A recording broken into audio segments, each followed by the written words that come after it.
నమస్తే, నేను ప్రశాంత్. బెంగళూరు ఎయిర్‌పోర్ట్‌లో చెవిరెడ్డి భాస్కర్ రెడ్డిని పోలీసులు ఆపడం జరిగింది. అక్కడి నుండి విజయవాడ పోలీసులకైతే అప్పగించడం జరిగింది. అసలు ఏం జరిగింది అనే విషయాలైతే తెలుసుకుందాం. దీని గురించి అయితే మాట్లాడేందుకు ప్రస్తుతం మనతో పాటు సీనియర్ జర్నలిస్ట్ దుర్గా కుమార్ గారు ఉన్నారు. నమస్తే అండి. నమస్తే ప్రశాంత్, మన ఉల్ఫ్ వీక్షకులకు కూడా. సార్, అసలు ఏం జరిగింది? ఎందుకని బెంగళూరు ఎయిర్‌పోర్ట్‌లో చెవిరెడ్డి భాస్కర్ రెడ్డిని ఎందుకు ఆపడం జరిగింది? తర్వాత విజయవాడ పోలీసులకి ఎందుకు అప్పగించడం జరిగింది? ఇప్పుడు ప్రశాంత్, ఎవరైనా సరే వ్యక్తులు ఏదైనా క్రిమినల్ కేసెస్లో ఇన్వాల్వ్ అయ్యి ఉన్నప్పుడు, వాళ్ళ మీద కేసెస్ పెండింగ్లో ఉన్నప్పుడు, వాళ్ళు ఎవరైనా సరే, వాళ్ళు రాజకీయ నాయకులు కావచ్చు, క్రిమినల్స్ కావచ్చు, ఇంకా వ్యాపారవేత్తలు కావచ్చు, అవి ఎటువంటి నేరాలైనా కూడా లుకౌట్ నోటీస్, అంటే విదేశాలకు పారిపోకుండా పోలీసులు కొంచెం కట్టుదిట్టమైన చర్యలు తీసుకుంటారు. దాన్ని లుకౌట్ నోటీస్ అంటారు. ఎందుకంటే ఆ లుకౌట్ నోటీస్ అనేది అంతర్జాతీయ విమానాశ్రయాలన్నిటికీ వెళ్తాయి. ఫలానా పాస్పోర్ట్ కలిగిన వ్యక్తి, ఫలానా పేరు కలిగిన వ్యక్తి మీ ఎయిర్పోర్ట్ నుంచి కనుక వెళ్ళడానికి ప్రయత్నిస్తే ఆయన్ని ఆపమని చెప్తారు. అది ఇమ్మిగ్రేషన్ అధికారులకి వెళ్తుంది. ఎయిర్పోర్ట్లో ఇమ్మిగ్రేషన్ పాస్పోర్టు ముద్ర ఇస్తే తప్ప విమానంలోకి ఎక్కే అవకాశం ఉండదు. సో ఇమిగ్రేషన్ వాళ్ళ దగ్గర ఆ లిస్ట్ ఉంటుంది. అలాగే నౌకాశ్రమాలకు కూడా ఇస్తారు. ఒక్కోసారి నౌకల్లో కూడా గతంలో అంత కాకపోవచ్చు, కానీ వెళ్ళే సందర్భం ఉంటుంది కాబట్టి కొన్ని విదేశాలకి ఆ నౌకలకు కూడా నౌకాశ్రమాలకు ఇస్తారు. అక్కడ కూడా ఇమిగ్రేషన్ అధికారులు ఉంటారు.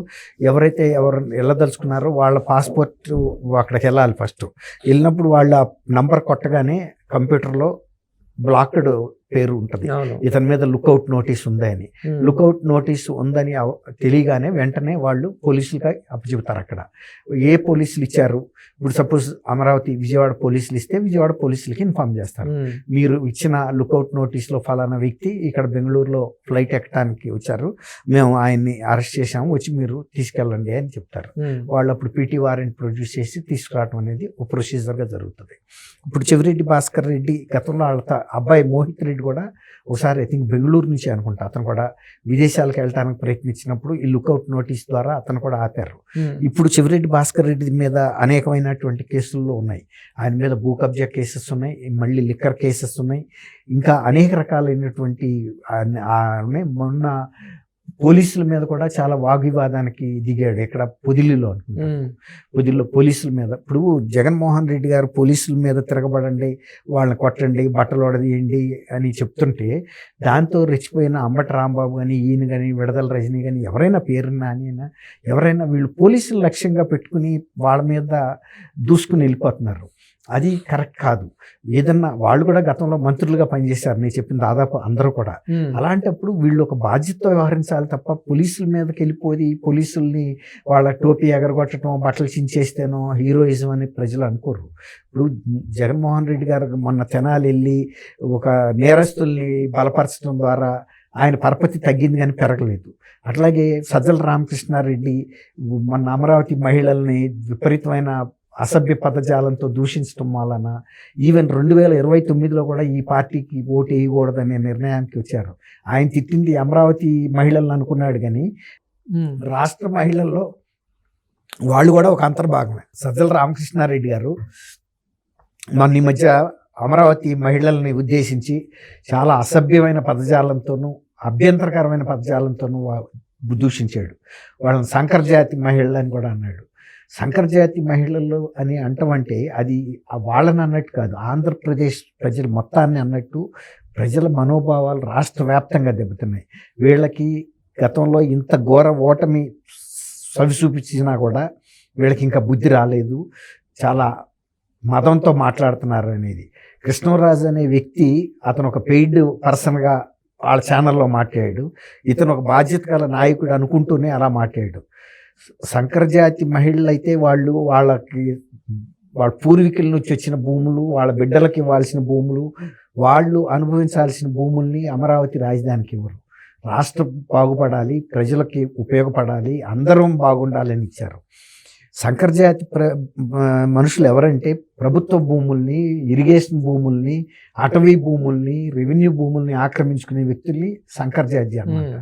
సజ్జల రామకృష్ణారెడ్డి సీకే దీన్ని కడప పక్కన 50 ఎకరాల ప్రభుత్వ భూమిని ఆక్రమించుకున్నాడని అన్ని సమిష్టిగా శాఖలన్నీ ప్రభుత్వ శాఖలు సర్వే చేసి రిపోర్ట్ ఇస్తే కలెక్టరు ఆయన ఏమని అభివర్ణించుకుంటాడు.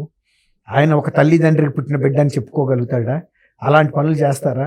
వాళ్ళు అమరావతి మహిళలు ఆ పనులు చేయలేదు కదా. వాళ్ళు త్యాగధనులు. అలాంటి త్యాగధనులు పట్టుకుని అలాంటి మాటలు మాట్లాడితే ప్రజల్లో ఈ మంచి ఇది రాదు. అట్లాగే శివిరెడ్డి భాస్కర్ రెడ్డి కూడా అలాంటి కార్యక్రమాలు చేస్తున్నాడు కాబట్టి అతని మీద ఉన్న కేసుల దృష్ట్యా లుకౌట్ నోటీస్ ఇచ్చారు. ఆయన నా మీద ఈ కేసు లేదు ఆ కేసు లేదని వాదించడం కాదు.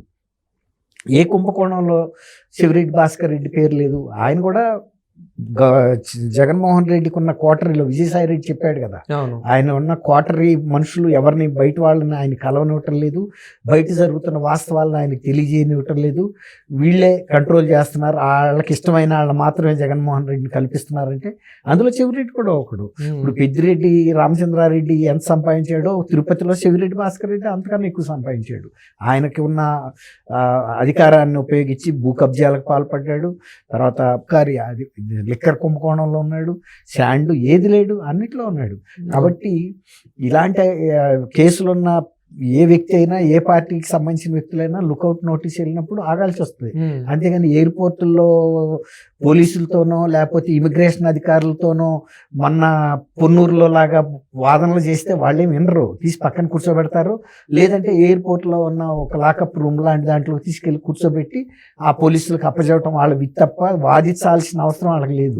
వాళ్ళ దగ్గర ఉన్న రికార్డు పరంగా ఆర్డర్స్ ఏదైతే ఉన్నాయో వాళ్ళు అవి అమలు చేస్తారు. లుకౌట్ నోటీస్ వ్యక్తి మీద నువ్వు పోరాడు. సపోజ్ నీకు ఏ పోలీసులు అయితే లుకౌట్ నోటీస్ ఇచ్చారో ఆ అధికారి మీద నువ్వు అడుగు, వెళ్ళి ఎందుకు పెట్టావని. లేకపోతే ప్రైవేట్ కేసు వెయ్యి, కోర్టులోకి వెళ్ళి వేయొచ్చు, నా మీద ఎందుకు నాకు లుకౌట్ నోటీస్ ఇచ్చారు, నాకు అవమానం జరిగింది, నేను ఫలానా పని మీద విదేశాలకు వెళ్తుంటే ఆపారు అని. అంతే, అప్పుడు వాళ్ళు ఆ సమాధానం చెప్తారు. ఆ కోర్టు ముందు వాళ్ళకి ఉన్న సాక్ష్యాధారాలు చెప్తారు. అప్పుడు నీవు ఎక్కడ తలపెట్టుకోగలుగుతావు అనేది మనం ఆలోచించాలి. అంతేగాని నేను మాజీ మంత్రిని కాబట్టి పోలీసుల మీద తిరగబడి ఏది పడితే చేస్తానంటే పోలీసులు చేయాల్సిన పని వాళ్ళు సైలెంట్గా చేస్తారు. నువ్వు పబ్లిక్ ప్రసార మాధ్యమాలకు కనపడేటట్టుగా నువ్వు వాదిస్తావు, వాళ్ళు అక్కడికి అవసరం లేదు వాళ్ళకి. అక్కడ ఇలాంటి వాళ్ళు చాలా మంది క్రిమినల్స్ వస్తూ ఉంటారు, లుకౌట్ నోటీసులు ఉండి ఎవరినైనా ఆపుతారు, ఆయా పోలీసులకు ఇన్ఫార్మ్ చేయడం వాళ్ళ విధి. అంతే తప్ప నీ మీద వ్యక్తిగతమైన కోపంతో ఎవరు ఆపరు, ఎవరు చేయరు కూడా. ఇప్పుడు మనం ఏదన్నా జాగ్రత్తగా ఉండాలంటే అలాంటి కుంభకోణాల్లోనూ కేసుల్లోనూ ఉండకుండా చూసుకోవాలి. అంతేగాని అవన్నీ చేయాల్సిందే, అక్రమంగా సంపాదించాల్సిందే, మళ్ళీ నన్ను ఎవరు కూడా ఆపకూడదు అంటే చట్టం తన పని తను చేసుకుంటుంది.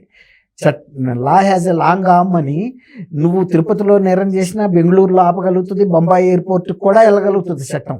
దాని చేయి పెద్దది, నేను కాలర్ పట్టుకుని వెనక లాగగలుగుతుంది. అది అర్థం చేసుకోవాలి ఎవరైనా. Thank you sir. Thank you Prashanth.